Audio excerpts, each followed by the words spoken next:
Hey guys, it's Indira and I want to talk to you guys about the new Canon R7.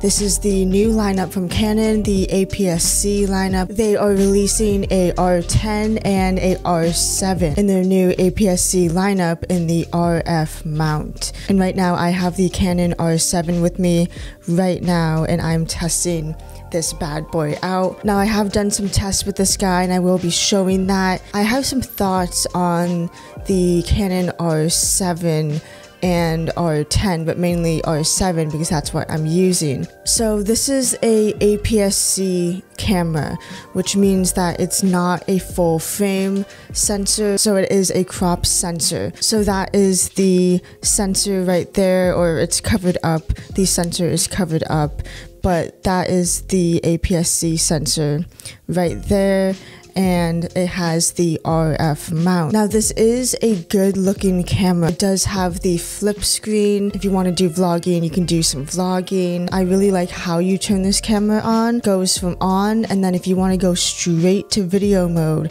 you have that option to then go into video mode. The thing that surprised me that Canon did is that they put dual card slots, dual SD card slots in this camera. I think dual card slots, even on aps-c cameras, are extremely important, especially just for making sure that you can back up your photos and videos. I think every aps-c camera within a certain budget range should have this feature. I think if the camera is over $1,000 or even over maybe $1,200, that it should have dual card slots, because I think in that price point it just makes sense. Now it doesn't have a recording limit, and that's really nice.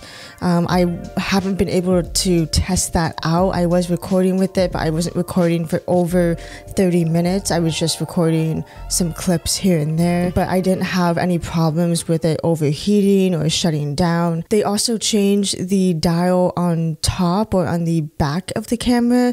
It sort of has this button in the middle, and then it has a dial that you can turn around that button, and I actually really like that design. I think that Canon should keep that design, maybe keep it on their aps-c lineup in the future.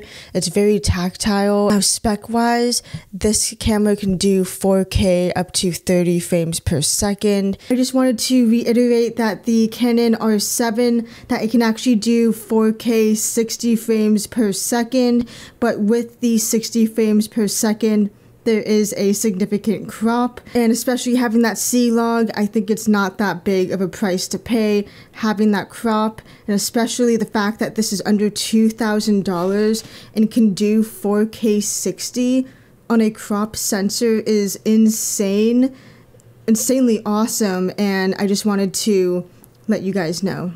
And it can do 1080p and 120 frames per second, which thank God it can do that, because for the price point it better be able to do 1080p at 120 frames per second.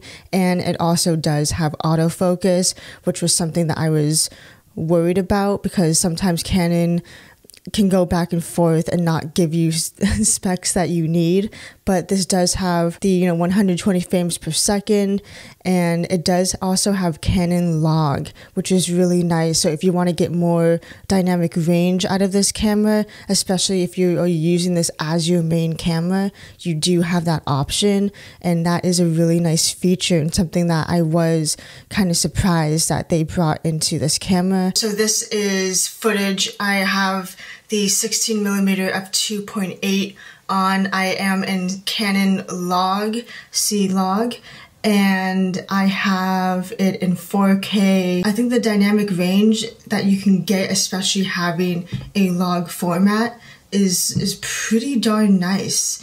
And the eye auto tracking is like insanely fast, just locked on to your eye, and it looks really good. Okay, now let's talk about some downsides, or not downsides, but things that Canon should have done better with this camera, and things that I hope that they change in the future iterations of their aps-c RF lineup of cameras. One of the biggest things is that they don't, with the release of these two aps-c bodies, I haven't heard anything, I haven't seen anything about them releasing a RF version of the 10-22. They don't have a comparable vlogging lens for this camera, and I don't understand why they didn't do that, or why they didn't announce that at the same time as they announced these cameras. I think that would have been perfect, because these are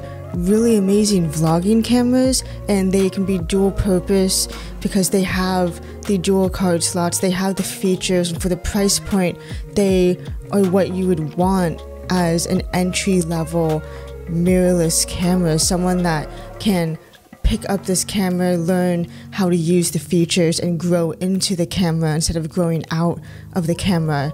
And for some reason they didn't release a 10-22 RF mount vlogging lens. So if you wanted to use this camera for vlogging, you'd have to get the adapter, which is $99, and then you would have to get the 10-22, which can be up to like $500. That's adding more to the kit just so you can have vlogging setup. And with this camera coming out for the price point, I really wish that Canon would have released a vlogging RF lens for the aps-c mount. Sony did. Sony released an 11mm 1.8 lens, while Canon is still lacking that in their department. Or the price point are going to be towards people getting into YouTube vloggers, and yet they don't have the lens selection for aps-c to back that up. And I think that was a huge mistake on Canon's part. I think what would be really smart is if they had released these cameras and had released a RF version of the vlogging lens, the 10-22, but an RF mount, possibly paired them as a bundle, and it would have made sense. I do hope that during the holiday season in the future that they do release it with a bundle like that, because that would be so smart to get people to buy both at once, and then they have their vlogging setup. Also, when you press the record button, the screen or the LCD screen doesn't have a red box like my Sony FX3 indicating that you are recording. All it has is that little record sign, and when you are vlogging, if you're using this, it's a little bit tough to make sure that you are in fact recording. Now I'm going to switch over talking about the video settings. When I was going through the video settings, I noticed that they don't have an all-I codec. They only have IPB. I was hoping that they would have an all-I codec at least for 24 frames per second. Even the Canon 80D, which is a crop sensor camera that came out for a long time ago, even that has an all-I codec, 24 frames per second. A couple of last minute things is that they have a Usbc port on the side of this camera. I was trying to charge the battery internally using the Usb-C. My Sony A7 III and Sony FX3, if you have the battery in, you can charge the battery internally using a Usb-C cord. I tried doing this with this camera and it wasn't responding to that. I really wish that they would have implemented that. This is super handy to have. Anyways, I hope you guys enjoyed this video about my thoughts on the Canon R7. I will see you guys in the next video. Peace.